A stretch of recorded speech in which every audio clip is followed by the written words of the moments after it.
So there's a few principles of negotiations, and I know some of you are taking notes, and again, these are going to be made available to you. I believe they're going to be on your website. But let's just kind of talk through some of these. First one, you never negotiate for your salary until you have a job offer. So I see a lot of students, before they get something formal, they're already having a discussion about salary. And I'm just saying, what are you doing? You haven't even gotten a commitment from the employer yet, and you're already giving them reason to not offer you a job. So you always wait until you have something intangible, something in your hands, before you proceed with negotiating. Also, this is number 2 is a rule of negotiations. If you are not in a position to walk away from the deal, then you should not be negotiating. So let's say you get a job offer, they offer you $30,000, and you're just appalled that they would offer you 30 when you feel that you're worth 50.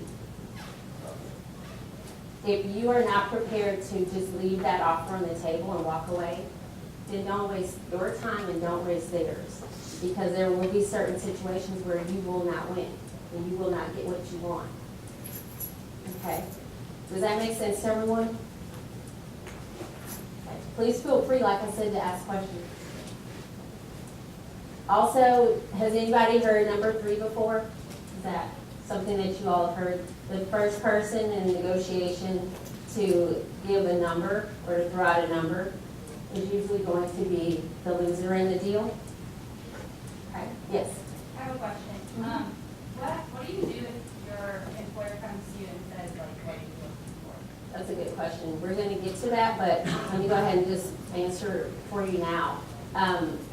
How I would respond would be, well, I'm very interested to know what the previous, the person in the role prior to me was making on average.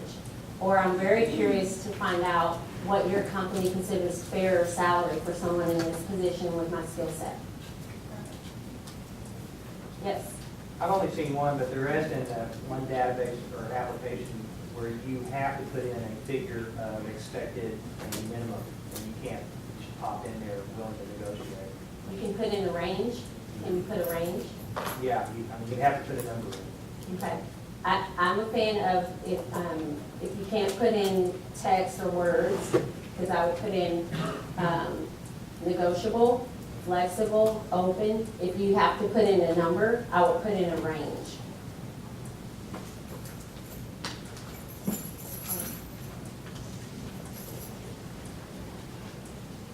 Okay.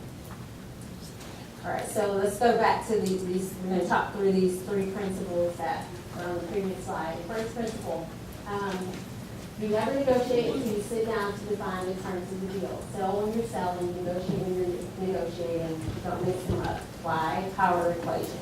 Okay? You only have power when the other person wants to make a deal. So what that means is, if you are interviewing with a company and you've gotten through maybe the first round of interviewing, they invited you for the second interview, until you know that that employer is interested in making an offer to you or extending an offer to you, you really are not in a position to negotiate. It's sort of like you're dating, and I apologize. I work with MBA students, so sometimes my analogies might be a little bit inappropriate, but you're all graduating, so you're all of age, so hopefully this won't be offensive with my dating analogies. But think about dating. So if you start dating someone, and you've gone out on a couple dates, and then you already start thinking marriage, and the other person has not said anything to you about marriage or their ideals on marriage, or if they even want to marry you, and you've already started to think in that way, and you might even go start looking at rings. You're putting the cart before the horse, and you're probably going to be dissatisfied with the outcomes. It's the same thing here with an employer. Employers interview hundreds of students for jobs. So for the jobs that you guys are applying for, not only are you competing with each other here at TCU, you're competing with students at UTA, UNT, SMU, and that's just here locally. There's also several students at other colleges interviewing as well. Okay, so keep that poker face and through this process. You don't want to reveal too much and put too much out there until you know with some degree of certainty that you are the candidate, that you're the candidate that they want. Okay, because putting too much out there in advance will give them an opportunity to weed you out. It's like, oh wow, they're gonna be asking for, based on our conversations, it's like she's gonna be asking for 50, we can't even do that. So even though she was the top of the list, she's out now. Okay? That second principle, if you can't walk away, then don't try to negotiate. If you can't walk away, you have no leverage. Because basically, if you can't walk away, that means that when they come back to you and say, sorry, we can't counter, or we can't offer you that. If you can't walk away, you're going to say, okay, then what have you gained? What have you won? Okay. So, just think about that for a second.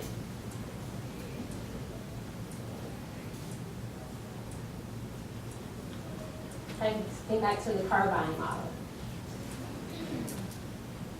And the third principle, the first person to name a figure or throw a number out there is usually the loser. Okay, so you have to do your best to be very creative, to be very savvy, and also to do whatever you can and say whatever you can to not put a figure out there. Okay, because once it's out there, it's out there.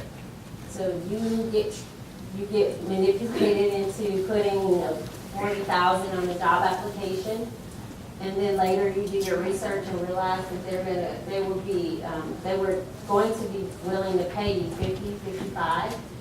Why on earth would they now give you 50, 55 when you said your expectation was 40?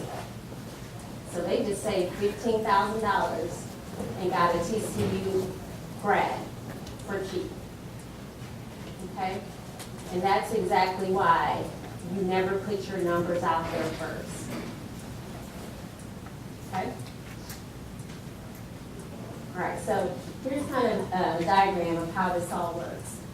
So let's say your target, you're looking to get, what does somebody want to make from when they get their job? What do you want to make? And let's try to keep it realistic. 40 to 55? I think that's very realistic for an undergraduate from TCU. Absolutely.